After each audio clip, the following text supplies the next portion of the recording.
जय मसी अनि नमस्ते साथीहरू। कार्यक्रममा स्वागत गर्न चाहन्छु। सदाझै म तपाईँहरूकै प्रस्तोता सुसमाचारद्वारा हामी बाँचेको छौँ कार्यक्रम लिएर तपाईँका उपस्थित भइसकेको छु। हाम्रो कार्यक्रमको नारा बनेको चाहिँ घर घरमा सुसमाचार। आदरणीय श्रोता साथीहरू, लगातार हामी यो कार्यक्रम गरिरहेका छौँ र विभिन्न देश र विदेशबाट यस कार्यक्रमको सकारात्मक प्रतिक्रिया हामीसँग आइरहेका छन् र तपाईँहरूको त्यो सकारात्मक प्रतिक्रियाले हामीलाई कार्यक्रमलाई निरन्तरता दिनको लागि अझ धेरै ऊर्जा हामीलाई मिलेको छ। धन्यवाद तपाईँहरूको माया, प्रेम र सपोर्टको लागि। निरन्तर तपाईँले यति धेरै यो कार्यक्रमलाई सेयर गर्नु भएको लागि म मेरो हृदयबाट मुरीमुरी धन्यवाद गर्न चाहन्छु। यदि पहिलोचोटि जोडिनु भएको छ हाम्रो कार्यक्रममा, तपाईँले हाम्रो नियमित रूपमा हाम्रो कार्यक्रम सुन्नको लागि चाहिँ कृपया गरेर तपाईँले हाम्रो विश्वासका पाइला अफिसियल पेजलाई लाइक र फलो गर्नुपर्ने हुन्छ। अनि पुराना साथीहरू त हुनुहुन्छ नै। पुराना साथीहरू त निकै वर्षदेखि हाम्रो कार्यक्रमलाई सुनिराख्नु भएको छ। विगत केही वर्षसम्म हामीले मनका कुरा कार्यक्रम चलाइरहेका थियौँ र त्यो पनि चल्नेछ। तर यो घर घरमा सुसमाचार हाम्रो भिडियो र अडियो मार्फत चलिरहेको छ। भिडियो हाम्रो लगभग 70 एपिसोड भइरहेको छ। 100 एपिसोडसम्म गर्नेछौँ हामी। त्यस्तै गरेर अडियो मार्फत आज हामी 33 एपिसोडमा छौँ र चाँडै नै अर्को एउटा नयाँ कार्यक्रम, नौलो कार्यक्रम, आशिषमय कार्यक्रम अङ्गालो लिएर आउँदैछौँ। अङ्गालो कार्यक्रम अत्यन्त रमाइलो कार्यक्रम रहनेछ। हामी विविध विषयहरूमा हामी चर्चा गर्छौँ, कुराकानी गर्छौँ र हामी प्रत्येक हाम्रो कार्यक्रममा एकजना पाहुनालाई स्टुडियोमा निम्ताएर हामी कुराकानी गर्छौँ। आउनु साथीहरू, आगामी दिनको सानो तपाईँहरूलाई चाहिँ कार्यक्रम विषयमा जानकारी सँगसँगै अब भने म हिजोको नै कुरालाई लगातार अगाडि बढ्न चाहन्छु। सबभन्दा तपाईँलाई पिताको कुरा गर्छु है तपाईँहरूलाई। त्यसो गर्दा अलिकति सजिलो हुन्छ जस्तो लाग्यो। जब हामी मानिस छौँ भने हाम्रो पिता छ, माता छ, दाजु, दिदी, बहिनी, भाइ, हामी आफन्तहरूको बिचमा बसेका हुन्छौँ र हामी सामाजिक प्राणी हौँ।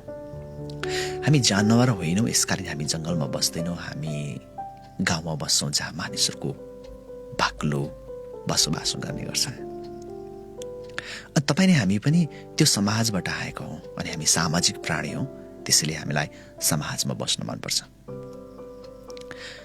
समाजमा बस्नुको फाइदा थुप्रै छ, तर ती विषयमा आज म चर्चा नगरेर मैले भन्नु खोजेको हामीसँग जोडिएका मानिसहरू, हाम्रा आफन्त मानिसहरू धेरै छन्। तीमध्येमा पिता भनेपछि हामीलाई थाहा हुन्छ घरको मूल व्यक्ति मतलब सबै कुरा गर्छन्, जुटाउँछ।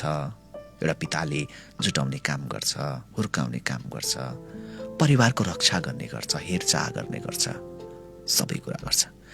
यद्यपि आमाले पनि गर्छ, तर आमाको कुरा गर्न चाहिन आज मैले। आमाले पनि घरमा नानीहरूलाई स्याहार सुसार गर्ने, घर स्याहार्ने, इष्टमित्रलाई चिया पानी सबै कुरा गर्ने काम गर्छन्। तर पिताले चाहिँ जहिले पनि आफ्नो घरको रक्षा गर्छ। पिता जुन घरमा हुँदैन त्यो घर निकै गाह्रो हुन्छ सर्भाइभ गर्नको लागि। एउटी आमाले बाउ बिनाको घर, एउटा पिता बिनाको छोराछोरी हुर्काउन निकै समाजमा एउटा चुनौतीबाट जानुपर्छ। साथीहरू, मैले तपाईँहरूलाई किन आज पिताको कुरा गरेँ, यसको पछाडि पनि एउटा महत्त्व छ। हिजो मैले एउटा कुरा तपाईँहरूलाई गरिरहेका थिएँ। वास्तवमा मानिस परमेश्वरदेखि टाढो हुनुभयो। त्यसको पछाडि के हो त कारण भन्दा पाप हो। सो पापको कारणले गर्दाखेरि परमेश्वर मानिसदेखि अलगिनु भयो। त्यस पछाडि हामी के कुरा गर्दैथ्यौँ भन्दाखेरि एउटा ठुलो ग्याप भयो, एउटा खाडल भयो। मानिस विभिन्न धर्म, कर्म, रीतिरिवाज र विभिन्न असल काम गरेर मानिसहरू परमेश्वर कहाँ पुग्ने कोसिस गरे, तर सम्भव भएन। किनभने त्यहाँ खाल्टा छ। खाल्टा चाहिँ के हो त भन्दा पापको भनेर हामीले सुनिरहेका थियौँ। सो त्यो पापको खाल्टाले चाहिँ परमेश्वर कहाँ पुग्न सकेनन्। अथवा यसरी भनौँ, एउटा पापी मानिस धार्मिक परमेश्वर कहाँ पुग्न सक्दैन जबसम्म त्यो पापी व्यक्ति धार्मिकता हुँदैन। त्यसो भए धार्मिकता कसरी ठहरिन्छ त भन्दाखेरि धार्मिकता त्यतिखेर ठहरिन्छ जब धार्मिकताको परमेश्वरलाई विश्वास गर्दछ अथवा परमेश्वरले पठाउनु भएको एकलौतो पुत्र प्रभु येशूमाथि विश्वास जब गर्दछ, उसको कर्मले, उसको धर्मले र उसको असल कामले होइन, तर परमेश्वरले दिनुभएको सित्तैको वरदानले त्यो व्यक्ति धार्मिक ठहरिन्छ। जब व्यक्ति धार्मिक ठहरिन्छ तब मात्रै ऊ परमेश्वर कहाँ पुग्न सक्दछ। तर आज संसारले नबुझेको कुरा र हामी मानव जातिले नबुझेको कुरा के हो त भन्दा, हामी परमेश्वर कहाँ पुग्न चाहन्छौँ तर पापी नै भएर, पाप स्वभाव र पापमय जीवनलाई लिएर हामी परमेश्वर कहाँ पुग्ने कोसिस गर्छौँ, तर त्यसरी सम्भव छैन।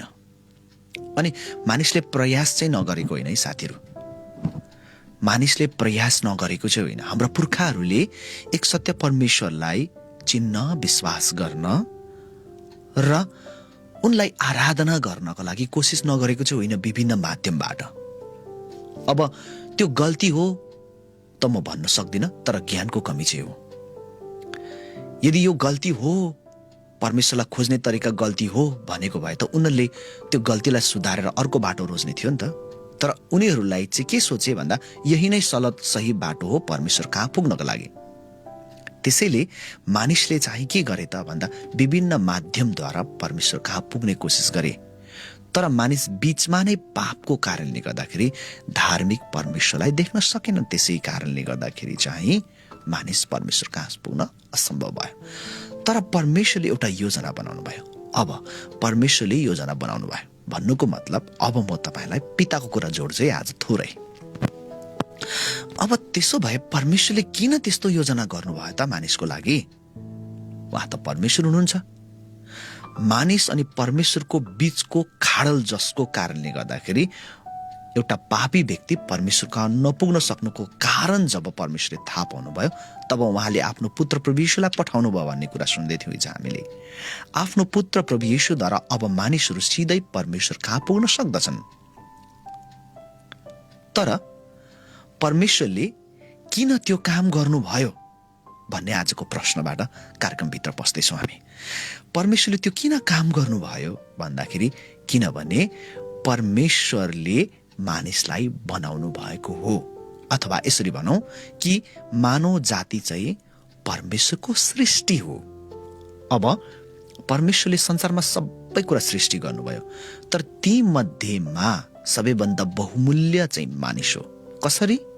यसरी हो साथीहरू, जस्तो यो पृथ्वी परमेश्वरले उहाँको शब्दद्वारा बनाउनु भयो। परमेश्वरले भन्नुभयो पृथ्वीमा प्रशस्त मात्रामा चलहल गर्ने जीव जन्तुहरू बनुन् भन्नु बित्तिकै बाइबलले बताउँछ त्यो सबै कुरा भयो भन्छ। त्यस पछाडि परमेश्वरले भन्नुभयो उज्यालो होस् भन्नुभयो, तब उज्यालो भयो। परमेश्वरले भन्नुभयो यो पृथ्वीमा समुद्रमा प्रशस्त चलहल गर्ने जीव बनुन्, माछाहरू बनुन् भन्नुभयो, तब त्यस्तै भइहाल्यो। परमेश्वरले भन्नुभयो यो पृथ्वीमा प्रशस्त मात्रामा वनस्पति रुखपात होस् भन्नुभयो, तब भइहाल्यो। परमेश्वरले बनाउनु भएको सबै थोक 5औं दिनसम्म परमेश्वरले जब बनाउनु भयो, हरेक दिन एक एकवटा कुरा बनाउँदै जानुभयो, अनि प्रत्येक दिन जब परमेश्वरले बनाउनु भयो त्यो हेर्नमा राम्रो थियो, अनि परमेश्वरले बनाउनु भएको कुरामा उहाँ सन्तुष्ट हुनुभयो। तर यो सबै थोक चाहिँ उहाँको हातद्वारा बनाइएको होइन, यो सबै थोक चाहिँ परमेश्वरको आवाजद्वारा, परमेश्वरको शब्दद्वारा बनिएको। कसरी त? भइजा भन्नु बित्तिकै भएको कुरा, यस्तो होइजा भन्नु बित्तिकै त्यो भइगएको। र हाम्रो आँखाले देखेको मानव जाति बाहेक है साथीहरू, हुन त परमेश्वरले हामीलाई पनि सृष्टि गर्नुभएको थियो, तर एकछिन म कुरा गर्छु। सो परमेश्वरले सबै थोक उहाँको शब्दद्वारा बनाउनु भयो, तर 6औं दिनमा चाहिँ उहाँले मानिस बनाउनु भयो, अनि मानिस चाहिँ परमेश्वरले भूमिको माटोबाट बनाएर नाकमा जीवनको सास फुकिदिनु भएपछि मानिस जीवित प्राणी भयो। अब 5औं दिन र 5औं दिनसम्म बनाइएका चिजहरू र 6औं दिनसम्म बनाएका चिजहरू परमेश्वरले नै बनाएका हुन्, तर बनाउन तरिकामा परमेश्वरको यहाँ भिन्न छ। कस्तो भिन्न छ? अरू कुरा चाहिँ 5औं दिनसम्म बनाउनु भएको कुरा चाहिँ साथीहरू उहाँको शब्दद्वारा बनियो भने मानिस चाहिँ उहाँको हातद्वारा बनेको रचना हो। वाह, कति सुन्दर छ साथीहरू। कार्यक्रम सुनिराख्नु भएको छ, देश र विदेशबाट मसँग जोडिराख्नु भएको छ। कार्यक्रमलाई सेयर गर्दै गर्नुहोला, धेरैभन्दा धेरै खाप पुर्याउनु होला। हुन त हामीसँग कपिराइटको कारणले गर्दाखेरि हाम्रो कार्यक्रम जतिले सुन्नुपर्छ त्यति सुन्न सकेको छैन, तर बिस्तारै हाम्रो कपिराइटको कुराहरू चाहिँ हामी मिलाउँदै गइरहेका छौँ। एनिवे, यो कार्यक्रम चाहिँ विशेष गरेर इसाईहरूको लागि मात्रै होइन, तर विशेष गरेर अइसाई साथी दाजुभाइ दिदीबहिनीको लागि बनाइएको कारणले गर्दाखेरि कृपया तपाईँको अहिसाई साथीहरूलाई पनि यो कार्यक्रम सेयर गर्नको लागि नभुल्नुहोला। र तपाईँको अहिसाई मित्रहरू त पक्कै फेसबुकमा होला नि त, होइन? उहाँहरूलाई पनि ट्याग गर्नको लागि नभुल्नुहोला। आउनुहोस्, म अगाडि बढ्न चाहन्छु। सो अब हामीले के बुझ्दैछौँ त भन्दाखेरि बनाउनेवालालाई चाहिँ जहिले पनि के भनिन्छ त? सरी, माफ गर्नुलाई। सो बनाउनेवालालाई चाहिँ के भनिन्छ त साथीहरू? जहिले पनि पिता भनिन्छ। सो परमेश्वरले बनाउनु भयो कसलाई? मानिसलाई। यसको मतलब जसले मानिसलाई सृष्टि गर्यो, सृष्टिकर्ता चाहिँ जहिले पनि पिता हुँदछ साथीहरू। त्यसकारणले गर्दाखेरि बाइबलमा एक ठाउँमा यस्तो लेखेको छ कि एनोसका पिता सेत थिए। कति मजाको कुरा छ साथीहरू। एनोसका पिता सेत थिए, सेतका पिता आदम थिए, आदम परमेश्वरको छोरा थिए, अथवा आदमको बाबुको नाम चाहिँ के थियो त? परमेश्वर थियो भन्छ। अब यसरी भनौँ है, एनोसको बाबुको नाम, पिताको नाम सेत थियो, अथवा सेतलाई जन्म दिने चाहिँ को हो त?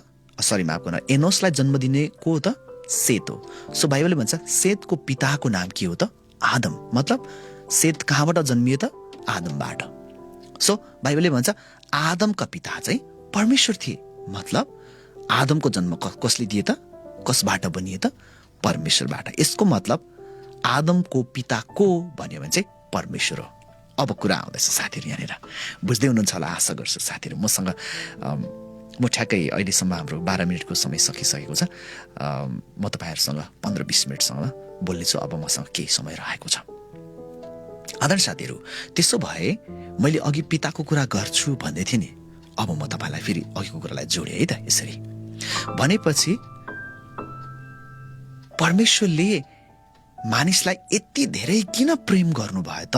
यद्यपि परमेश्वरको कारणले गर्दाखेरि मानिस टाढो भएको होइन, तर मानिसले परमेश्वरको दृष्टिमा पाप गरे पश्चात चाहिँ मानिसले परमेश्वरको दृष्टिमा पाप गरेपछि परमेश्वर मानिसदेखि टाढो हुनुभयो। तर परमेश्वरले एउटा योजना बनाउनु भयो। मानिसको धर्म, कर्म, असल कामद्वारा परमेश्वर पुग्न असम्भव देखे पश्चात परमेश्वरले एउटा योजना बनाउनु भयो। किन योजना बनाउनु भयो? किनभने हामीलाई बनाउने, हाम्रो पुर्खालाई बनाउने, संसारमा भएको हरेक जात, धर्म, वर्ण, लिङ्ग र विभिन्न भाषा बोल्नेहरूलाई बनाउने चाहिँ परमेश्वर हो। अनि परमेश्वर चाहिँ हाम्रो पिता हो। वाह! यसकारण बाइबलले भन्छ कि परमेश्वरले संसारलाई यस्तो प्रेम गर्नुभयो, उहाँले आफ्नो एकलौतो पुत्र दिनुभयो। हेर्नुहोस् त। सो परमेश्वरले किन प्रेम गर्नुभयो? किन भन्दाखेरि हामी उहाँका छोराछोरी हौं। हामी परमेश्वरका भक्तजनहरू भन्दा पनि हामी परमेश्वरका छोराछोरी हौं। यसकारणले गर्दाखेरि साथीहरू, तपाईँ परमेश्वरलाई यदि पुज्दै हुनुहुन्छ भने उहाँको भक्तजन भएर पुज्दै हुनु छैन। तर तपाईँले यदि परमेश्वरको आराधना गर्दै हुनुहुन्छ, पुज्दै हुनुहुन्छ भने तपाईँको पिता हो भनेर परमेश्वरलाई पुज्दै हुनुहुन्छ। सो परमेश्वरले यति धेरै प्रेम गर्नुभयो। कसलाई? मानिसलाई। किन प्रेम गर्नुभयो?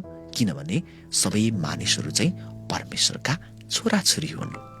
यसैले याद गर्नुहोस्, सो परमेश्वरको छोराछोरीहरू हुन्। यसै कारणले गर्दाखेरि हामी संसारमा भएको सबै वर्गका मान्छेहरू, सबै वर्णका मान्छेहरू, सबै भाषा बोल्ने मानिसहरू, हामी सबै परमेश्वरका छोराछोरी हौं। अनि परमेश्वरको छोराछोरीको जात छैन। हेर्नुहोस् है, कोही ठुलो जात कोही सानो जात छैन परमेश्वरको नजरमा। मान्छेको नजरमा चाहिँ हामीले बनाएको छ, हाम्रो संस्कृति, हाम्रो धर्म, हाम्रो आस्थाले जन्माएका हुन् जातहरू।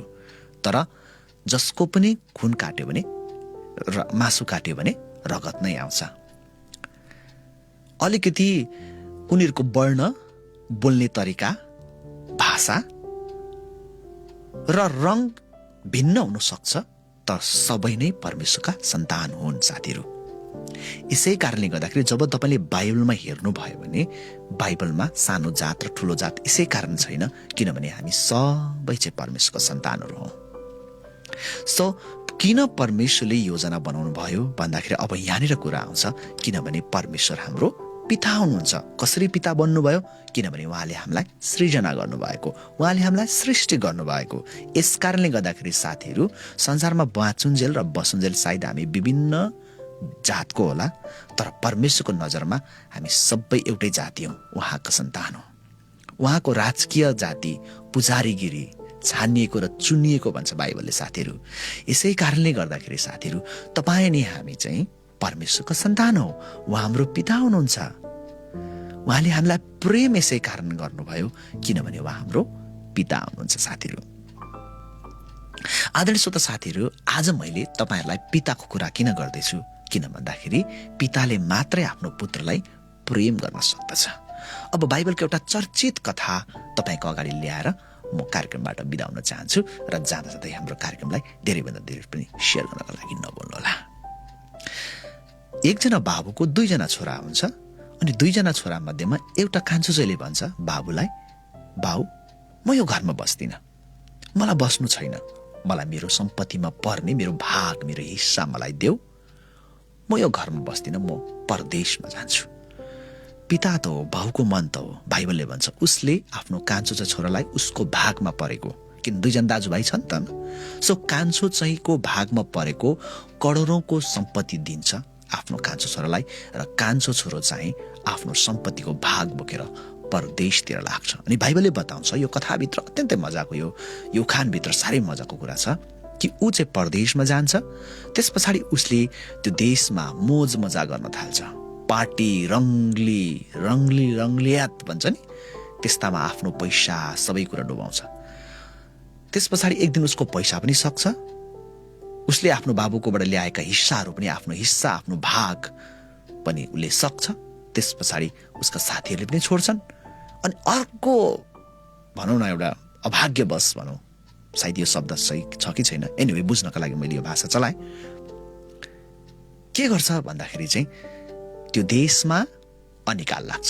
कुन देशमा? जुन देशमा ऊ आफ्नो बाउकोबाट पाएको उसको हिस्साको सम्पत्ति लिएर जान्छ, त्यो देशमा अनिकाल लाग्छ। त्यस पछाडि अनिकाल लागेपछि त खानु पर्यो नि त। अनि त्यस पछाडि उसले आफ्नो पेट भर्नका लागि उसले काम खोज्छ, घरमा काम खोज्छ तर पाउँदैन। अन्तिममा गएर एक जग्गा काम पाउँछ, त्यो चाहिँ सुँगुर चराउने काम हो। सो सुँगुर चराउने काम पाउँछ अनि त्यस पछाडि त्यो घरको मान्छेले सुँगुर चराउन दिन्छ।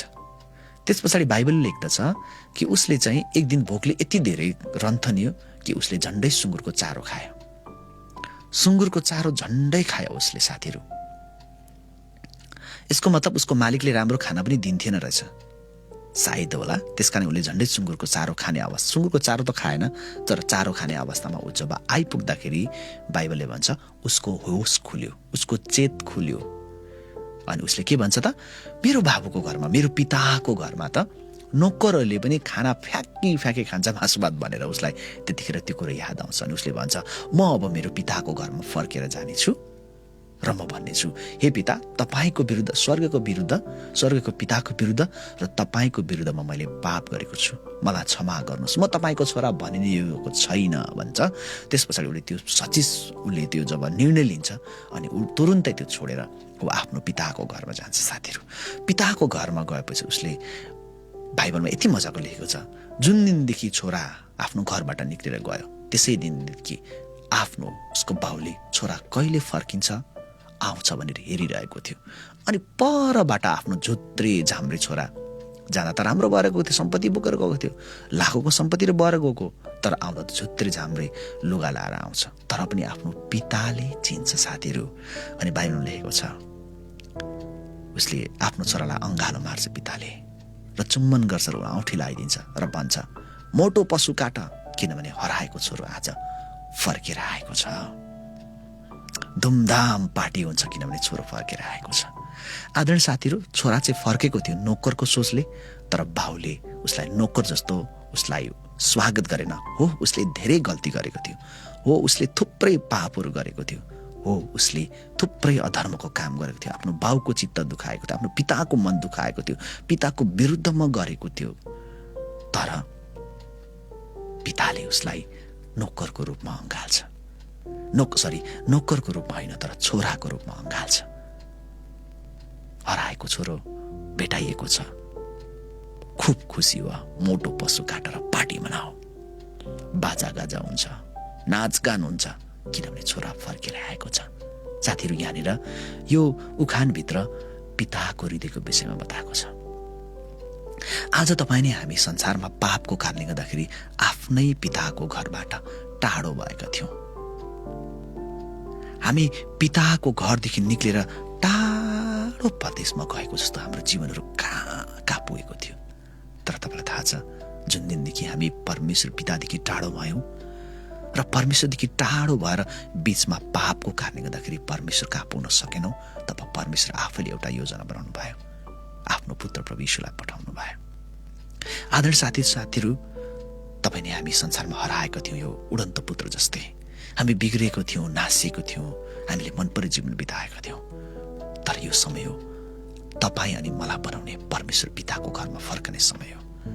आदरणीय साथीहरू, तपाईँहरूमध्ये धेरैजनाले त्यो परमेश्वरलाई विश्वास गर्नुभएको छैन होला, चिन्नु भएको छैन होला। तपाईँका जीवनहरू हरेस लाग्दा होलान्, उराट लाग्दा होलान्, असफलता होलान्, निराशा होलान्। तर तपाईँलाई थाहा छ साथी, तपाईँलाई बनाउने पिताले तपाईँलाई अहिले पनि अँगाल्नको लागि तयार हुनुहुन्छ।